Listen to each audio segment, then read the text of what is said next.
Since a very young age, I was very curious about God, actually. My family was non-religious, but my father made us say a certain prayer every day, the Serenity Prayer. Many people may know of this. It says, God, grant me the serenity to accept the things I cannot change, the courage to change the things I can, and the wisdom to know the difference. And I said this every day with my father, and I got some peace from this prayer, I think. And I'm from America, and I grew up in quite a Christian community.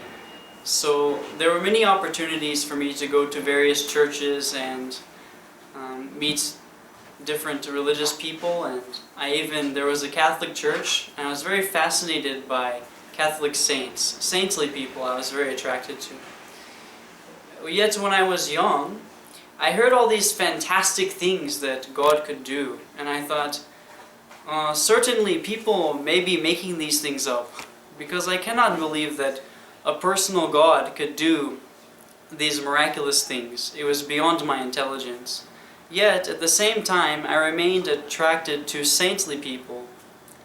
And whenever I was in college, I started practicing yoga and meditation because I wanted to develop some saintly qualities. I began praying. And at that time, because I could not believe that God could perform such miraculous things and do such fantastical activities, I had a sort of impersonal perception of God. God is simply some impersonal energy. And I practiced yoga and meditated on this for some time.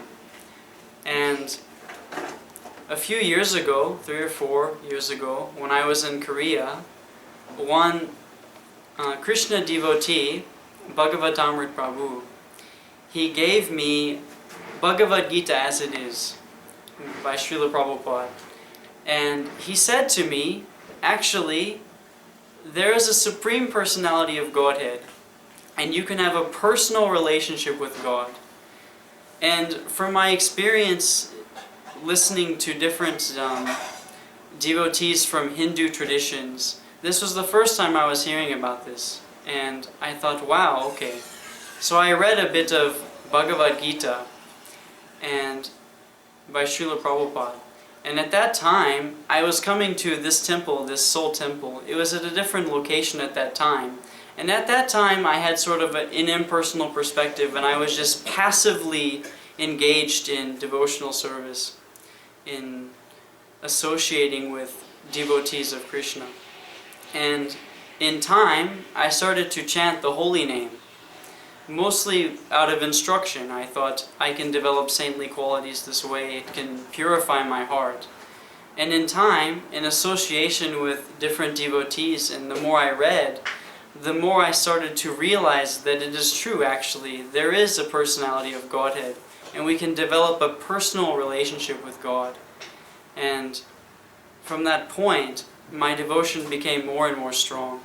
And while in the beginning I was passively engaged in devotional activities, as my taste for God consciousness, for Krishna consciousness grew, then I became more and more actively engaged in temple activities, in reading books, and chanting the holy name.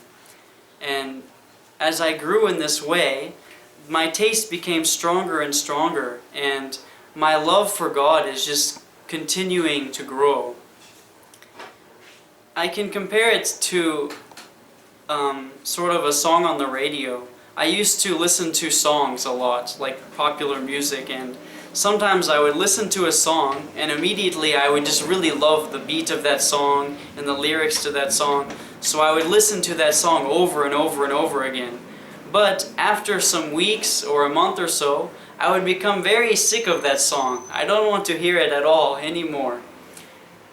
However, that's because this song was sort of material taste. Yet, differently, with singing Krishna's name and singing with devotees, in the beginning, the song and the chanting of the holy name was a bit unfamiliar to me. But unlike popular music on the radio, this Maha Mantra, this sound of Krishna's name, the more I chant it and the more I sing it in the association of devotees, actually the better it sounds, the more beautiful it sounds to me. And it's not that the mantra has changed, the mantra has stayed the same. It's actually my heart that is changing, and I feel that as my devotion grows, my taste for Krishna consciousness is growing, and I found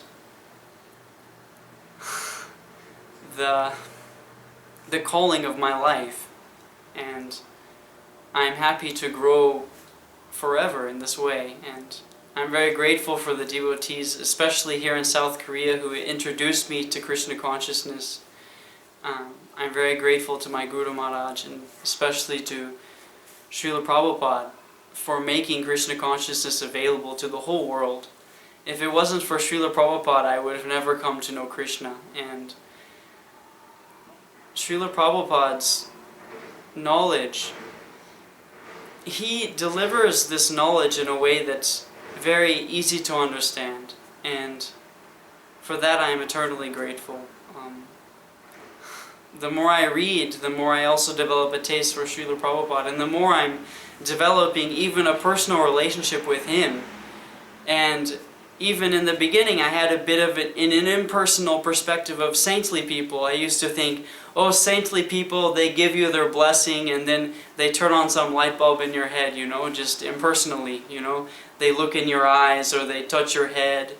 But the more I read Srila Prabhupada, even though I was never able to meet him in person while he was in his body on earth, just simply by reading his books and by listening to his lectures and listening to him chant, I'm developing a personal relationship with him, though I never personally met him in the body.